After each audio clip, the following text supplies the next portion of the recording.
Halo semuanya, adik-adik apa kabar? Semoga kita selalu dalam keadaan baik-baik saja dan di dalam lindungan Buddha dan Bodhisattva.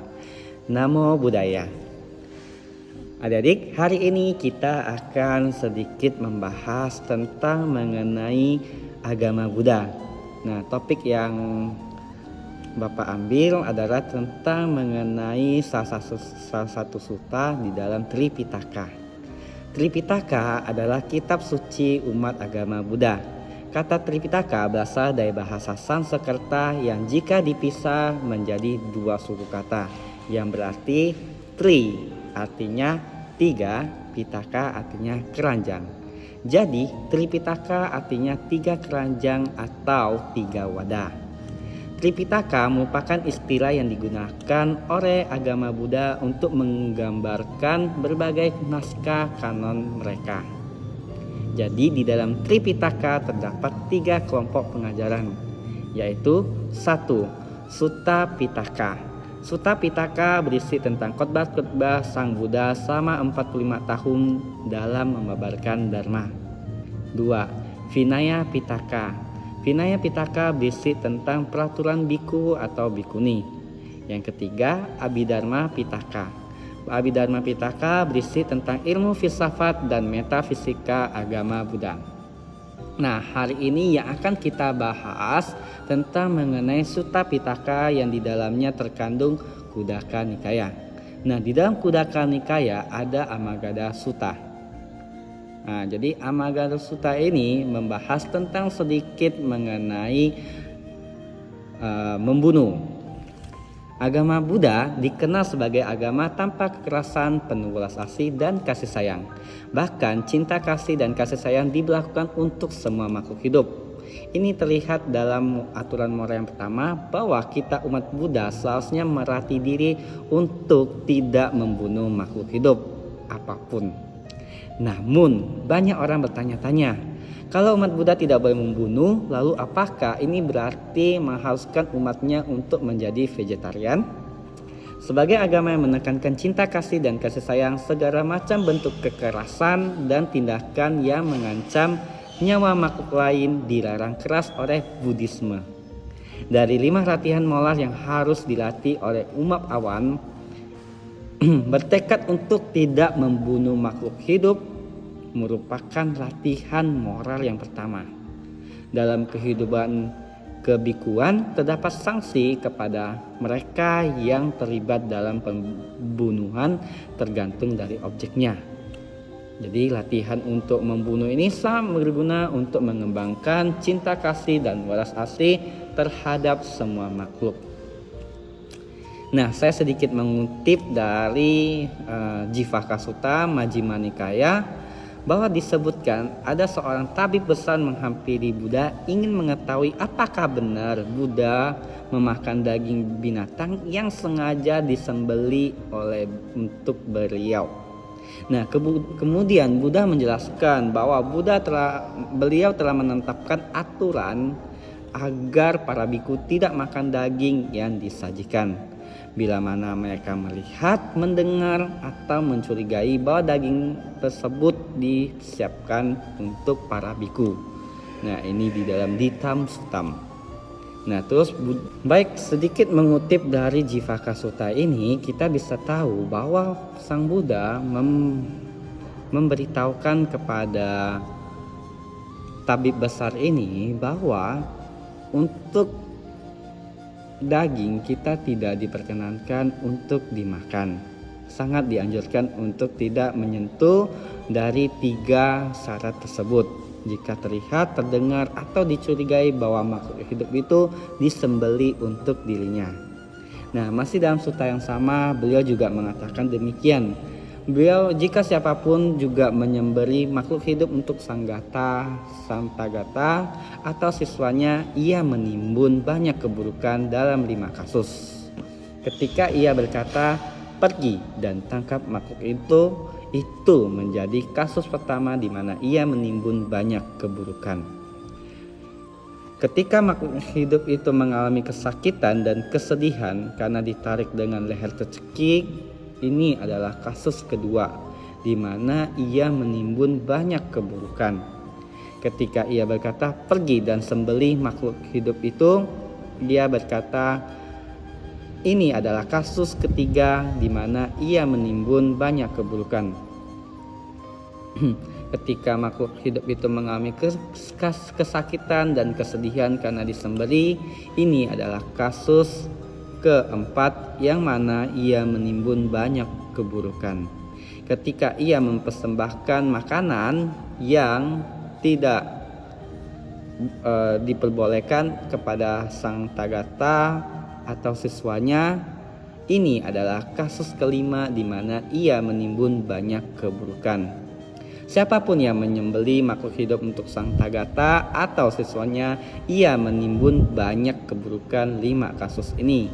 Nah, jadi bisa disimpulkan bahwa Sang Buddha sangat menekankan kepada para siswanya dan para umat awam agar bisa menjadi seorang vegetarian atau tidak melakukan pembunuhan dalam bentuk apapun. Jadi kita bisa tahu sekarang di era zaman modern seperti ini, vegetarian sangat dikenal banyak orang. Umumnya kebanyakan orang memilih vegetarian atau diet vegetarian karena berbagai alasan.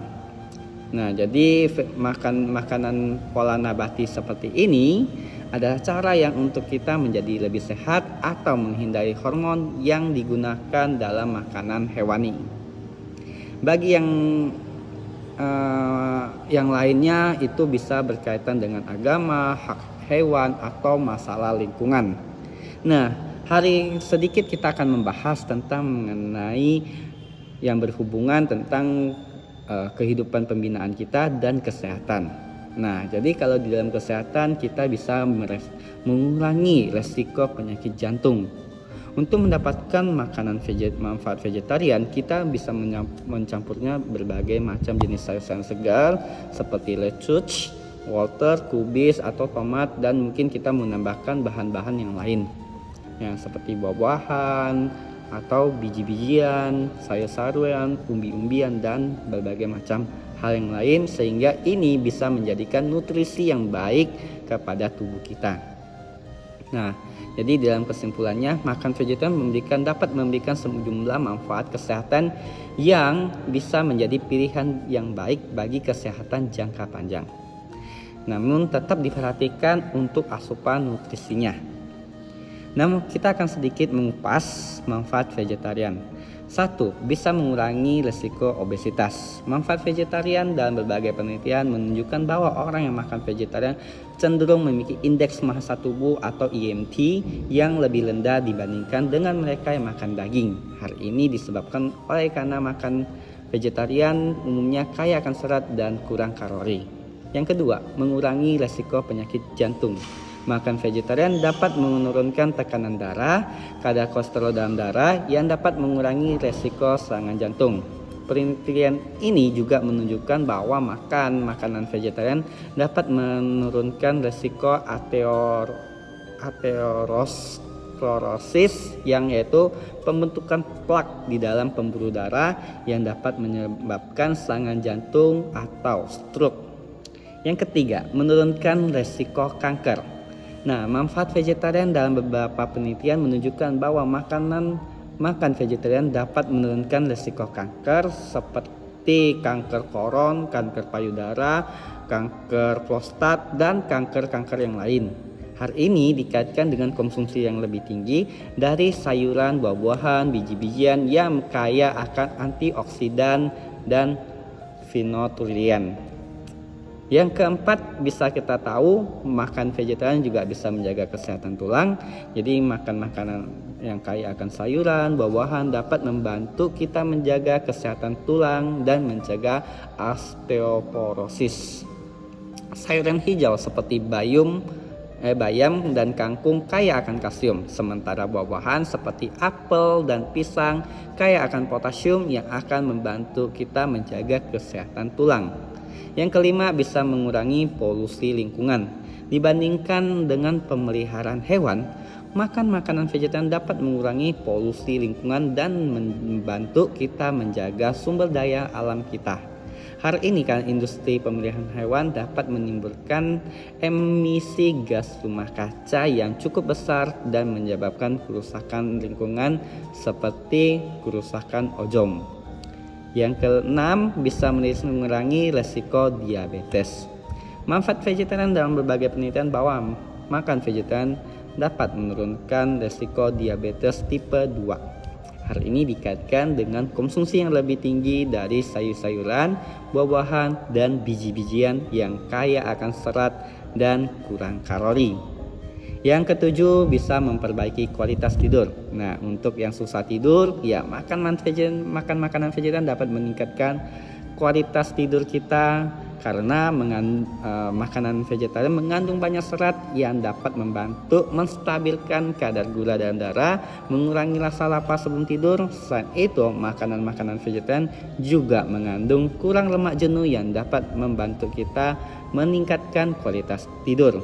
Yang kedelapan, bisa meningkatkan kesehatan mental. Makan makanan vegetarian juga bisa membantu kita itu untuk meningkatkan kesehatan otak dan mencegah depresi. Nah, saya singkat lagi. Yang kesembilan, meningkatkan kualitas kulit. Dan terakhir, kita bisa tahu dalam kesehatan membantu dalam proses penurunan berat badan. Oke, nah untuk hal itu kesehatan sudah banyak banget yang bisa rekomendasi untuk kita menjadi seorang vegetarian. Nah, ini juga karena namanya kesehatan itu akan mendukung pembinaan kita dalam spiritual. Nah, jadi untuk sedikit membahas tentang spiritual, dalam kehidupan spiritual sangat berguna karena makanan vegetarian bisa mengendalikan emosi kita, sifat kebinataan, nafsu, dengki, dan sifat negatif lainnya yang bisa membuat kita menjalani kehidupan spiritual lebih baik. Nah, mungkin kita bisa tahu ketika makhluk hidup dibunuh, dicekik, ataupun disembelih, mereka tidak ada yang lera. Mereka pasti akan memberontak dan akan berusaha menyelamatkan hidupnya sendiri. Nah, ketika mereka dipaksakan untuk dibunuh, dicekik, ataupun disembelih, mereka itu meninggalkan atau mempunyai luka yang dalam dan mempunyai hawa kebencian, hawa dendam yang sangat besar kepada makhluk itu gitu. Nah, jadi ketika makhluk itu mendapatkan hawa itu dan kita memakannya, hawa itu akan terserap dalam tubuh kita dan kita akan sedikit dalam emosi kita akan mendapatkan hawa emosi yang kita akan susah kendalikan dan kita bisa mendadak kita untuk mengendalikan nafsu kita agak susah. Nah, jadi dalam kehidupan spiritual seperti ini agak berat dalam kita menjalaninya. Nah, terus yang kedua, tidak menambah dosa karma. Seperti kita ketahui bahwa makhluk hidup ini ataupun hewan binatang berasal dari roh. Atau dalam tumimba lahir itu kita mengalami berbagai macam kehidupan yang sudah terlahir berkali-kali. Sang Buddha sendiri saja itu sudah terlahir berbagai macam kehidupan. Pernah digambarkan beliau pernah menjadi kera, beliau menjadi kelinci, dan beliau juga menjadi rusa ataupun binatang-binatang yang lainnya. Begitu juga dengan kita juga tidak langsung serta-merta menjadi kehidupan kita menjadi manusia. Mungkin di kehidupan berikutnya kita bisa terlahir sebagai tanda kutip binatang, ya dalam arti kita itu bisa mengakibatkan kita itu ya harus menjalani kehidupan karma. Nah, kehidupan karma ini kita kalau misalnya kita masih mengkonsumsi hewan, maka ini ada pengaruhnya dengan dosa karma yang mesti kita tuai. Nah, jadi kalau kita bervegetarian, kita akan mengikat jodoh bajik kepada semua makhluk dan kita akan sedikit mengurangi karma buruk kita. Yang ketiga, terdapat dalam satu bahasa yang mungkin saya kutip, yaitu pada akhir kita mengucapkan doa sadu sadu sadu, semoga semua makhluk berbahagia. Artinya dalam hati kita, dalam harapan kita sebenarnya kita ingin semua makhluk mendapatkan kebahagiaan. Kebahagiaan yang dia maksud adalah bukan hanya kebahagiaan di akhirat ataupun kebahagiaan setelahnya, tapi kehidupan yang saat ini mereka alami. Nah, jadi kalau misalnya mereka masih dilundung ketakutan, kekecewaan ataupun kebencian, mereka tidak akan bisa mendapatkan kebahagiaan. Sebagai contoh, kita kalau misalnya kita memelihara babi untuk akan kita makan suatu hari. Nah, apakah tidak terlintas dari hidup kita, mungkin mereka saat ini menjalani kehidupan seperti biasa, tapi di akhir hidupnya mereka harus dikorbankan atau dibunuh untuk seperti ini. Dan apakah ketika dibunuh makhluk hidup itu bisa berbahagia? Tentu saja tidak. Karena tidak ada makhluk hidup yang merelakan dirinya untuk dibunuh secara sukarela. Begitu juga dengan diri kita. Nah, selain itu juga di dalam Anguttara Nikaya juga terdapat sebuah cerita yang berkaitan dengan makan daging. Nah, ini sedikit mungkin ada referensi yang mungkin bisa kita ketahui. Diceritakan bahwa seorang jenderal yang berpengaruh dan sangat kaya bernama Siha yang merupakan pengikut Niigata yang beralih ke ajaran agama Buddha. Nah, Siha ini adalah orang yang sangat terkenal di mata pengikut Niigata. Nah, karena selain kaya, dia adalah orang yang menyokong ajaran Niigata. Nah, suatu ketika Jenderal Siha ini mengunjungi Buddha dan mengundangnya bersama para biku untuk penjamuan makan. Dalam mempersiapkan penjamuan makan ini, Jenderal Siha menyuruh pelayannya untuk memberi daging di pasar. Ketika Buddha dan para biku hadir, Jenderal Siha menjamu mereka dengan makanan daging dan juga makanan yang dipersiapkan. Mendengar hal ini, Niigata kan sangat jengkel dan mencoba mencari-cari kesalahan-kesalahan dari Buddha, Dharma, dan Sangha.